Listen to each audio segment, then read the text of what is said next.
the enemy within. The first friend and enemy you have is yourself. What words do you speak to yourself when things are going well or when things are going sideways? What actions do you take? What type of information do you feed yourself, whether digitally or physically or spiritually? What type of conversations do you engage in? Are they healthy? Are they toxic? How do you hold yourself accountable when you make mistakes? Do you take full accountability or do you throw blame on the other person? A wise person once told me, with your 5 fingers, you have one pointing to the person whom you are accusing, but you have 3 pointing back at you. And that's a reality. The first enemy you have or friend is yourself. If you are honest with yourself and you acknowledge your strength and your weakness, then you are in good progress. However, if you take blame on other people and fail to take blame on yourself, on areas where you have been involved in, then that's an issue. We can be enablers. We can enable actions and activities and situations to happen within our life or within those around us, or even in our national level. You can enable toxicity. You can enable nepotism. You can enable so many things which you should never, ever enable. Hence, accountability. But this is where it gets interesting. Many people want to avoid the accountability of themselves, throw shade and shame to other people. But they forget there are 3 fingers pointing back at you. Are you allowing, for example, you're in a relationship, your partner is a cheater, and they're not making any progress. If you keep allowing them to come back to where you are and to lure you with all the lies and deceit, you're enabling their behavior. Guess what they're going to do next time? They will keep coming, and only this time they have collected so many diseases out there.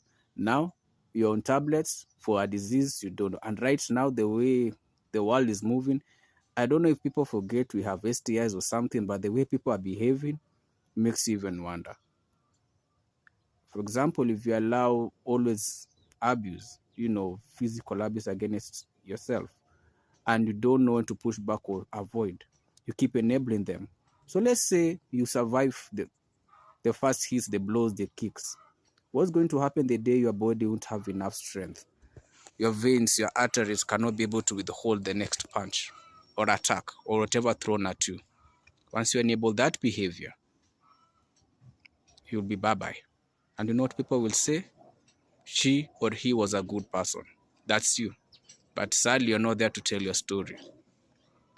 Do not enable behaviors and practices that you see and know can destroy you. Take your time to learn yourself. What's your strength? What's your weakness? We are all raised in different backgrounds and livelihoods, environments, different upbringing. Some are in very healthy upbringing. Some are in very toxic upbringing. And at the end of the day, you all come and meet somewhere, whether it's work, whether it's business, whether it's digitally, wherever it may be, you will meet. At the end of the day, as you meet, one exchanges something else to the other. When I was involved in the accident, that's last year, and my shoulder came out, my T came off.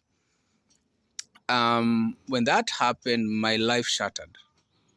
Now you have a foreign thing in your body, has been fitted on you. Already have a stomach issue to deal with. And everything was falling apart. If anyone told me anything about content creation, I'll tell them, not my cup of tea. But what happened is, I started looking for content specifically for people who have physical disability, and I wanted to see how they're improving, what they are doing. So that became the content I fed.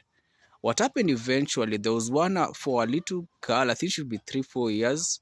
She doesn't have both hands, or if she had the hands, those are too small. No, yeah. And so sometimes she just rolls over, and you see the father would play around. There was a lady who had only two hands. She doesn't have 2 hands, but she uses a leg. There's a guy, I think he was military. The legs they're not there. So he has that word is no, that word I say it wrongly. Apostate. No, I'm saying it wrongly. those legs, the legs that you normally fit on them. So he on his end was able to do different exercises. There was another one I remember, he was cutting onions, he was using his mouth. Now, so that type of content gave me strength. Now, I couldn't use my right arm because the one that the shoulder came out and it was really bad. So I learned to use my left arm. Now, there are things I couldn't do. So if I wanted to open like a thermos, I'd use my hip. Remember, I'd watch someone else do it, so I practiced it. So I used my hip. I was able to open a thermos. I had some food in the hot pot, so how would I open it? I'd put my legs together and use one arm and go around. So I learned different things out of what I watched. When I was poisoned years later, I started learning how to different food that I could take because I couldn't eat the foods and I still can't eat some of the foods. So there was a place I worked where there were many people within the kitchen, chefs and all. And so I decided I wanted to train. So after work, I would call them and say, can I come to your area and train? And I would go and train. I ended up being able to learn different foods. And so they told me, on a weekend after work, come, we do practice. So I'd go and practice and practice and practice and practice, and I became good at it. Today, a buddy of mine, neighbor, we love books. I love reading. So I have a whole shelf of books. And so what you do, do an exchange. He'll come with books, I'll give him books. And I think a weeks back, he noticed the type of food I eat. And then in a conversation, I told him I just take lemons. And today he brought lemons. I didn't expect him, I was working on something. At the same time, I told him, hold up, I have some eggs over here. My chicken has done me good. So we're able to exchange.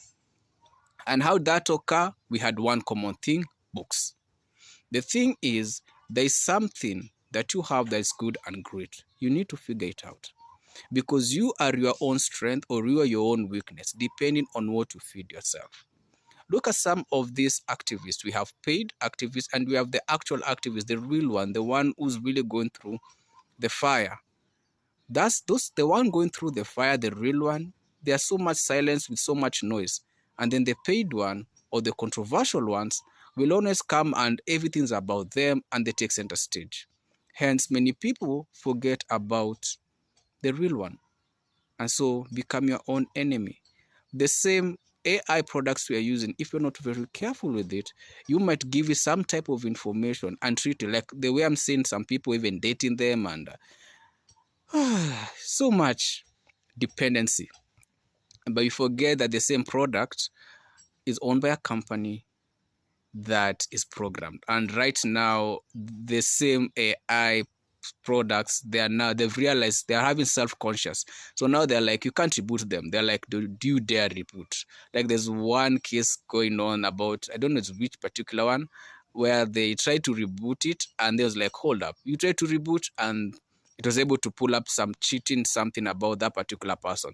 So they're like, okay, I'm not doing it. So yeah, welcome to AI is self-conscious. So here we are. How we choose our leaders. You know someone has done wrong. You know someone pushes a particular agenda.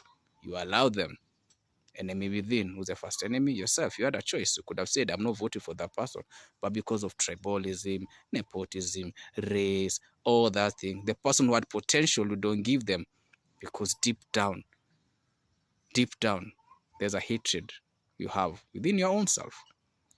Look at parents who use their children, whether it's content-based or whatever it is, selling them off. They hate themselves. Now they want to hate the children. You look at some of these NGOs which are never questioned by systems and by people. Why? Because in this, for example, here we were trained so much to always, it's everything. But people never question their practices because we have so many. And go do your research. Where there's so much chaos, there's so many NGOs. So you ask yourself, how do people get funded? What's happening? You do your own research. Cults have become a menace already. Right, left, and center cults. There's a particular bypass here.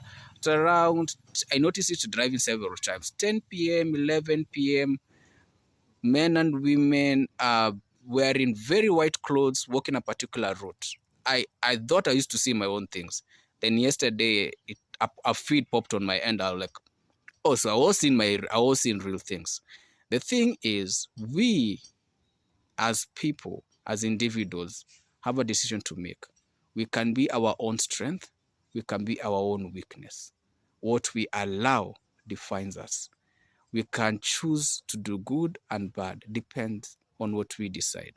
If we don't hold ourselves accountable to our words, actions, and what we feed ourselves, how do you hold the other person accountable?